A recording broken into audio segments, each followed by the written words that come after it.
आप देख रहे हैं डार्क फाइल्स। तो चलिए बढ़ते हैं आज की इस कहानी की ओर।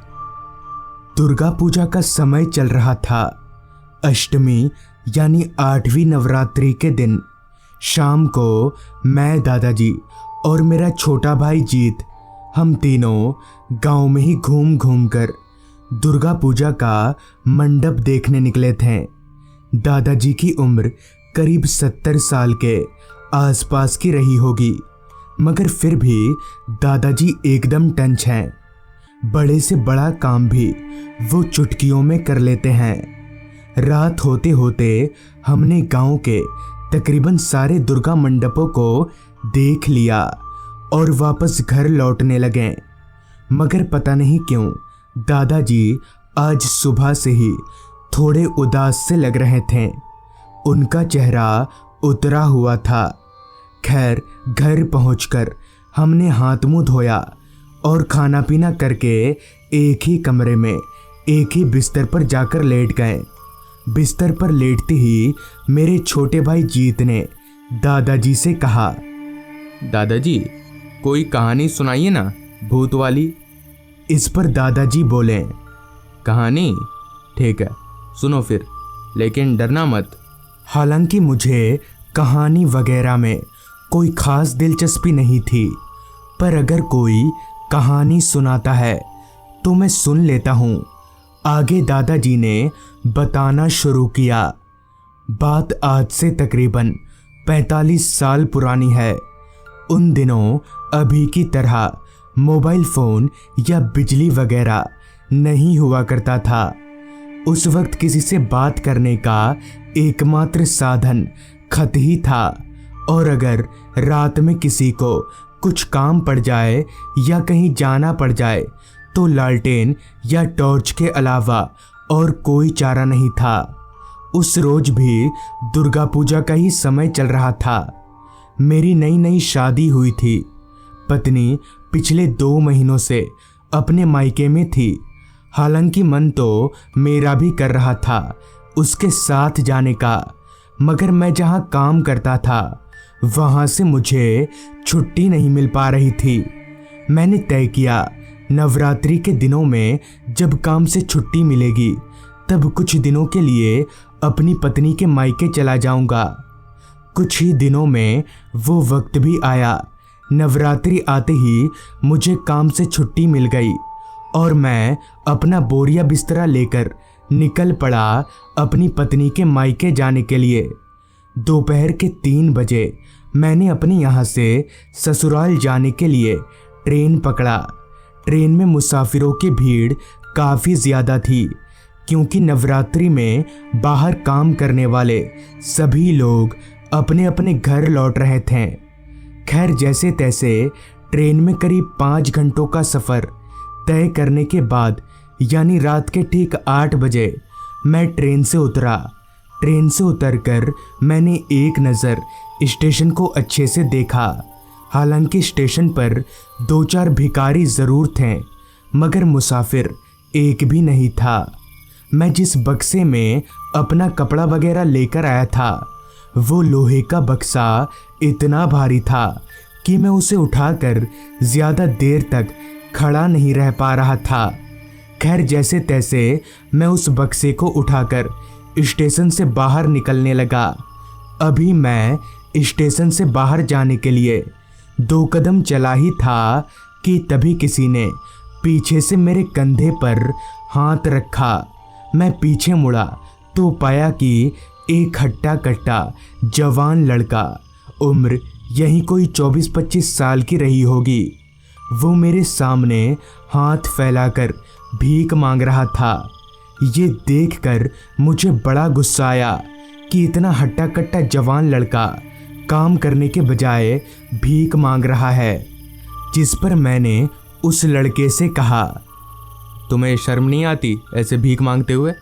तुम तो जवान लगते हो, हाथ पैर सब कुछ सही है, तो कुछ काम क्यों नहीं करते?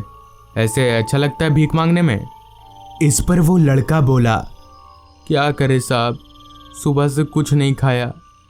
उस लड़के से ये सुनकर मुझे बहुत बुरा लगा और मैं जो सेव अपनी पत्नी के लिए ले जा रहा था, वो मैंने उस लड़के को दे दिया। सेव मिलते ही वो लड़का ऐसे खाने लगा जैसे वो सुबह से नहीं बल्कि कई जन्मों से भूखा हो। इसी दौरान मुझे एक तरकीब सूझी। सेवों को किसी जानवर की तरह खा रहे उस लड़के से मैंने कहा, सुनो, एक काम करोगे, ये जो बक्सा है इसे मेरे घर तक लेकर चलोगे? चिंता मत करो, इसके लिए मैं तुम्हें कुछ पैसे भी दे दूंगा। ये सुनते ही उस लड़के ने बिना कुछ सोचे समझे मुझे हाँ बोल दिया, जिसके बाद उसने मेरा वो लोहे का बक्सा अपने सर पर उठा लिया और हम दोनों स्टेशन से बाहर निकलकर रास्ते पर आगे बढ़ने लगे। स्टेशन से मेरी पत्नी का मायके करीब 4 किलोमीटर का रास्ता था, जिसे तय करने का एक ही साधन था और वो था खुद के पैर। मैं आगे आगे चल रहा था और वो लड़का मेरे पीछे पीछे। तभी चलते चलते मैंने उस लड़के से पूछा, क्या नाम है तुम्हारा? कहाँ रहते हो? तब पीछे से उस लड़के ने कहा, जी मेरा नाम चंदन है, मेरा कोई घर नहीं है, मैं स्टेशन में ही रहता हूँ। इस पर मैंने बोला, ठीक है, तुम चलो मेरे साथ, मेरे ससुर जी जमींदार हैं, वहाँ मैं तुम्हें कुछ काम दिलवा दूंगा। रास्ता जितना सुनसान था उतना ही अंधेरे में डूबा हुआ। हालांकि मेरे हाथ में एक बैटरी टॉर्च थी, इसलिए मुझे और चंदन को चलने में ज़्यादा परेशानी नहीं हो रही थी। अभी हम दोनों आगे बढ़ ही रहे थे, तभी पीछे से चंदन बोला, साहब और कितनी दूर है आपका घर? इस पर मैंने बोला, अभी दूर है, क्यों थक गए क्या? रुक जाओ यहीं पर 2 मिनट। मेरे ये बोलते ही चंदन रुक गया और सर पर से बक्सा उतारकर जमीन पर रखते हुए बोला, साहब 2 मिनट जरा सांस ले लूं। असल में वो लोहे का बक्सा था ही इतना भारी कि उसे उठाकर कोई भी थक जाता। कुछ देर वहीं पर रुककर आराम करने के बाद हम दोनों फिर से आगे बढ़ने लगे। अब हम दोनों मधुकुंडा गांव के बेहद नज़दीक थे।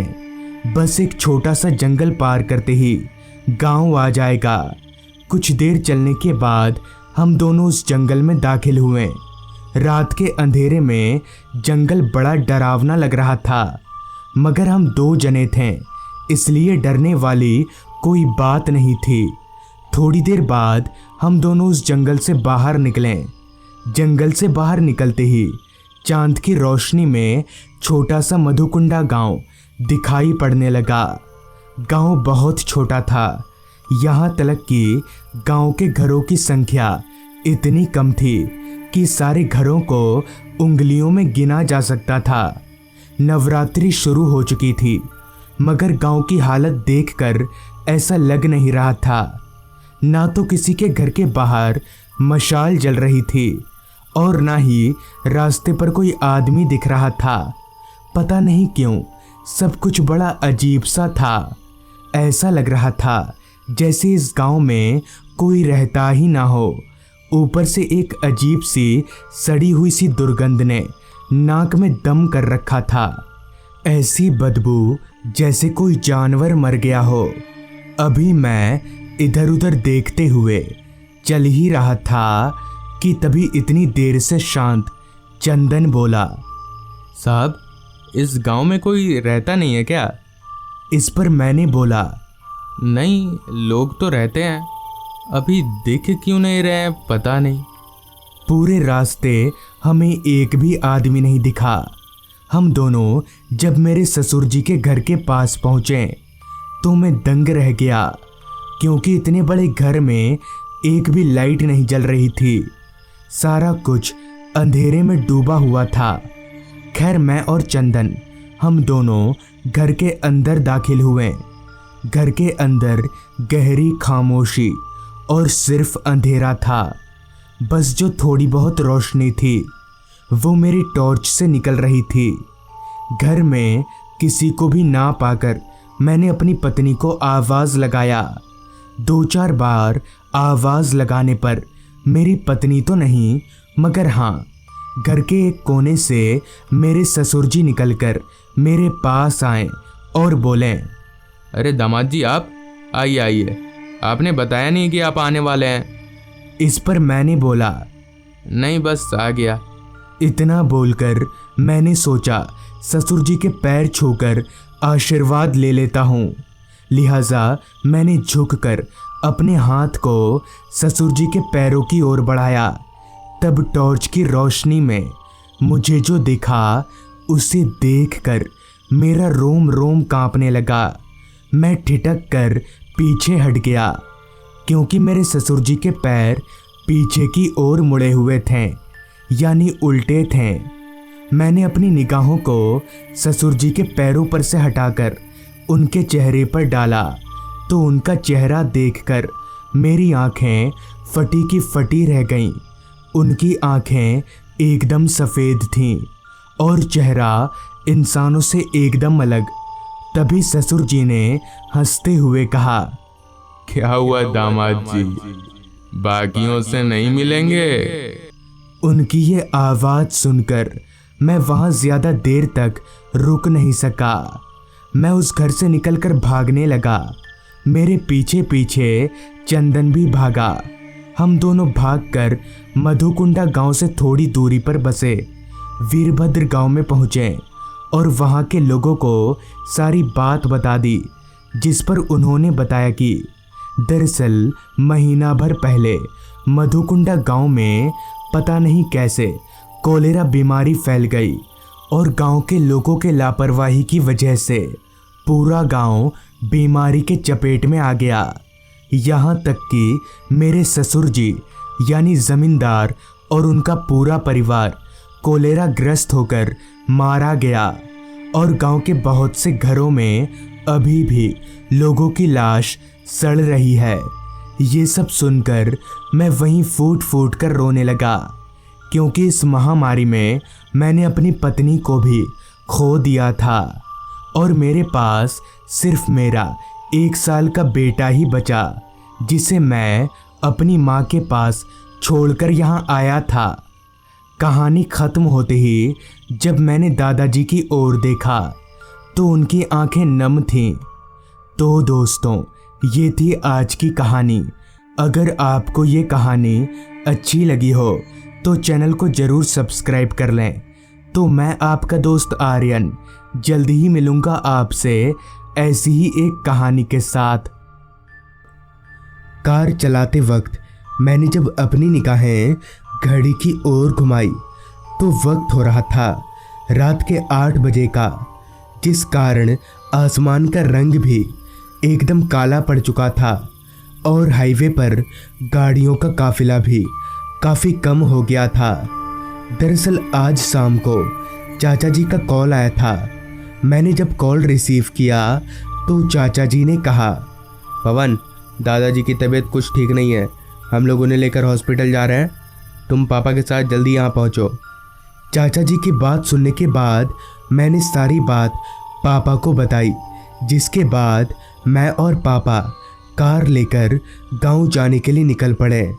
अभी मैं कार चला ही रहा था कि तभी बगल के सीट पर बैठे पापा ने कहा, और 3 घंटे में हम लोग गांव पहुंच जाएंगे। इतना बोलकर पापा खिड़की से बाहर देखने लगे। दादाजी की तबीयत बिगड़ने की खबर को सुनकर पापा काफ़ी टेंशन में थे और गांव पहुंचने की जल्दी उनके चेहरे पर साफ दिखाई पड़ रही थी। अभी हम आगे बढ़ ही रहे थे कि तभी वापस से चाचा जी का कॉल आया। चाचा जी का नंबर देखते ही मैंने कार को रास्ते के किनारे पर रोका और फ़ोन उठाया तो चाचा जी ने कहा, पवन, तुम लोग कहाँ पर हो अभी? इस पर मैं बोला, हम लोग बस कुछ ही घंटों में पहुँचने वाले हैं। जिस पर चाचा जी ने कहा, ठीक है, आराम से आना, दादाजी अभी पहले से थोड़े ठीक है। चाचा जी से ये सुनकर मुझे थोड़ा अच्छा लगा। मैंने ये बात पापा को बताई तो उनका भी टेंशन थोड़ा कम हुआ, जिसके बाद मैं कार स्टार्ट करके आगे बढ़ने लगा। करीब 2 घंटा कार चलाने के बाद हम उस मोड़ पर पहुँचे जहाँ से दाहिना रास्ता हमारे गांव की ओर जाता था। मैंने कार को दाहिना मोड़ लिया और हम लोग गांव की तरफ आगे बढ़ने लगे। मैं करीब 5 सालों के बाद गांव जा रहा था, मगर खिड़की से बाहर देखने पर ऐसा लग रहा था कि 5 सालों में कुछ बदला ही ना हो। वही जंगल से घिरे कच्चे रास्ते, जिसके दोनों ओर घने लंबे पेड़। अंधेरा तो इस कदर छाया हुआ था कि हमारे कार की हेडलाइट भी कम पड़ रही थी। अभी हम उस सुनसान रास्ते पर आगे बढ़ ही रहे थे कि तभी मेरी कार की हेडलाइट रास्ते के बीचों बीच गिरे एक साइकिल पर गई। वो साइकिल रास्ते पर इस कदर पड़ी हुई थी कि हमारी कार आगे नहीं जा सकती थी। मैंने कार को उस साइकिल के पास रोक दिया और पापा से कहा, पता नहीं किसकी साइकिल है जो रास्ते के बीचों बीच ऐसे फेंक कर चला गया। रुकिए, मैं उतर कर साइड करता हूँ। जिस पर पापा ने कहा, बेटा थोड़ा संभल कर जाना। पापा के बोलने के बाद कार का दरवाज़ा खोलकर मैं बाहर निकला और उस गिरे हुए साइकिल की तरफ आगे बढ़ने लगा। कार के बाहर इतना सन्नाटा छाया हुआ था, जिसका पता मुझे तब चला जब मेरे चलते कदमों की आवाज़ मुझे साफ साफ सुनाई पड़ रही थी। चलकर मैं उस साइकिल के पास गया तो मैंने वहाँ जो देखा उसे देखकर मैं थोड़ा सहम सा गया। दरअसल साइकिल से थोड़ी ही दूरी पर रास्ते के किनारे एक आदमी ज़मीन पर गिरा हुआ था और उसके सर से काफ़ी खून निकल रहा था। मैं भागकर पापा के पास आया और पापा को पूरी बात बताई, जिसके बाद पापा भी कार से बाहर निकले और हम दोनों उस गिरे हुए आदमी की तरफ आगे बढ़ने लगे। थोड़ी दूर चलने के बाद मैंने जब दोबारा उस आदमी की तरफ देखा तो वहाँ कोई नहीं था, जिस पर पापा ने कहा, अरे पवन, कहाँ कोई आदमी है? जिस पर मैंने कहा, अभी तो वो आदमी यहीं पर गिरा हुआ था। जिस पर पापा ने कहा, जरूर तेरा कोई वहम होगा, साइकिल साइड करके आगे बढ़ते हैं।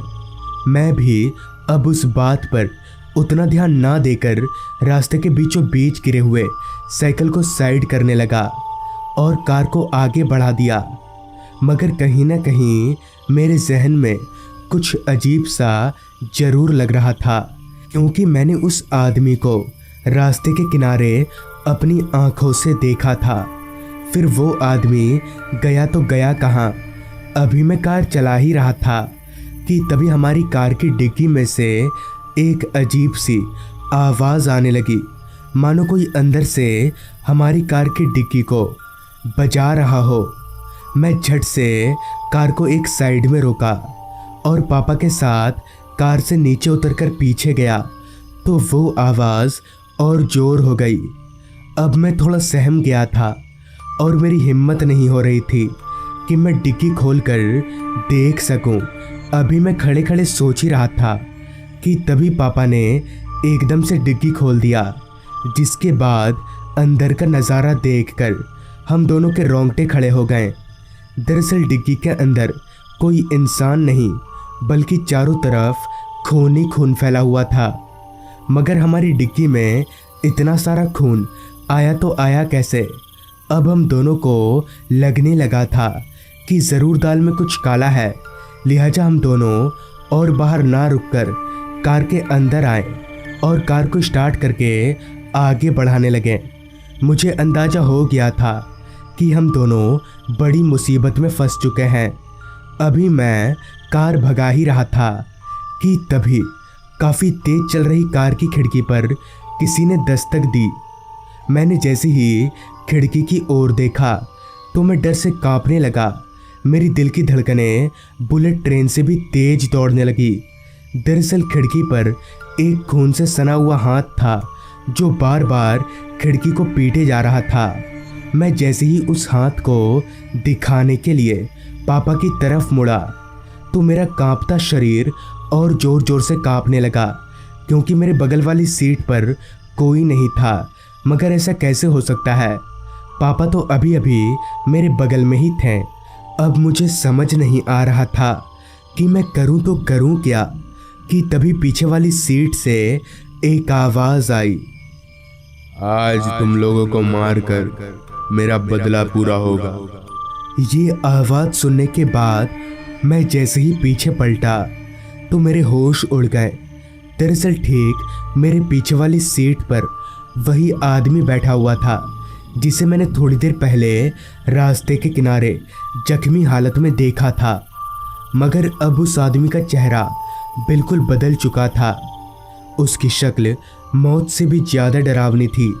मैं जल्दी से कार से निकलकर बाहर भागने के लिए जैसे ही दरवाज़ा खोलना चाहा, मगर ये क्या, दरवाज़ा तो खुल ही नहीं रहा था, मानो किसी शक्ति ने दरवाजे को जकड़ कर रखा हो।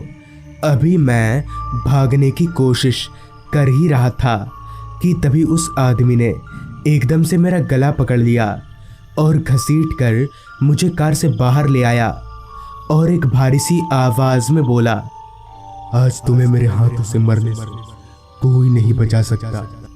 इतना बोलकर वो शैतान मेरा गला काफ़ी ज़ोर से दबाने लगा।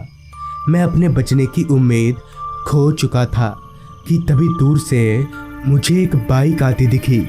उस बाइक की हेडलाइट की रोशनी मेरे पर पड़ते ही वो शैतान कहीं गायब हो गया।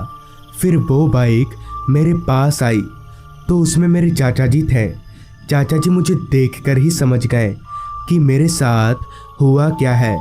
फिर चाचा जी ने कहा, अच्छा हुआ तुम्हारे पापा ने मुझे कॉल करके बता दिया, वरना पता नहीं आज क्या होता। जिस पर मैंने कहा, चाचा जी पापा कहाँ हैं?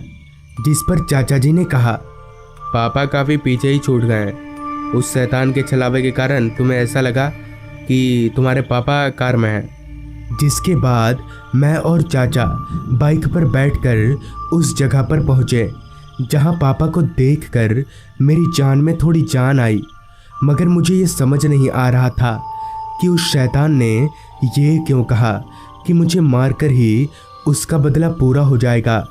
मैंने चाचा जी से जब पूछा तो चाचा जी ने बताना शुरू किया। पवन, तुम्हें याद है आज से 5 साल पहले जब तुम गांव आए थे तो वापस घर लौटते वक्त तुमने एक साइकिल सवार आदमी को इसी रास्ते पर अपनी कार से धक्का मार दिया था। उस समय तो उस आदमी को कुछ महसूस नहीं हुआ, मगर दिन पर दिन उसकी तबीयत बिगड़ती गई और एक दिन वो मर गया। और आज भी तू जब गांव के रास्ते वापस लौट रहा था तब उसी आत्मा ने तेरे साथ शायद बदला लिया। भला तो इस बात का कि मैं समय पर आ गया। चाचा जी की पूरी बात सुनने के बाद मुझे पता चल गया कि वो आदमी कौन था और मुझे क्यों मारना चाहता था। तो दोस्तों, ये थी आज की कहानी। अगर आपके पास भी ऐसी ही कोई कहानियाँ हैं तो हमारे साथ ज़रूर शेयर करें। तो मैं आर्यन जल्द ही मिलूँगा आपसे ऐसी ही एक कहानी के साथ।